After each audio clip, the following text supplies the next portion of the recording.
बिस्मिल्लाहिर्रहमानिर्रहीम। अस्सलामुअलैकुम नाज़रीन, ताज 92 न्यूज़ के साथ मैं हूं नाइला भट्टी। नजर डालते हैं आज की खबरों पर। टंडो अलायार से तारिक हमीद की खबर शामिल करते हैं। पाकिस्तान राह हक पार्टी टंडो अलायार और सहाफ़ी बरादरी की जानिब से बरसात मुतासरीन के लिए लियाकत गेट के सामने इमदादी कैंप दूसरे दिन भी लगाया गया। शहरियों की बड़ी तादाद ने कैंप पर पहुंचकर इमदादी सामान जमा करवाया। मीडिया से बातचीत करते हुए पाकिस्तान राह हक पार्टी सिंध के रहनुमा सैयद सिकंदर शाह ने कहा कि सरकारी सतह पर बरसात मुतासरीन की मुश्किलात हल करने की कोशिश ही नहीं की जा रही।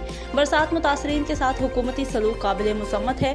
मच्छरों की बहुतात की वजह से इंसानों और जानवरों में बीमारियां फैल रही हैं। पाकिस्तान राह हक पार्टी मुल्क भर बिलखसूस टंडो अलायार में वो कर्ज अदा कर रही है जो इस पर वाजिब भी नहीं है। अवाम इमदाद जमा करवाएं। मुतासरीन को खैमे, खुश्क राशन, मेडिसन, मच्छरदानी और कुछ न कुछ नकदी की अशद ज़रूरत है। मुखेर हजरात, मुतासरीन बरसात से ताउन करें।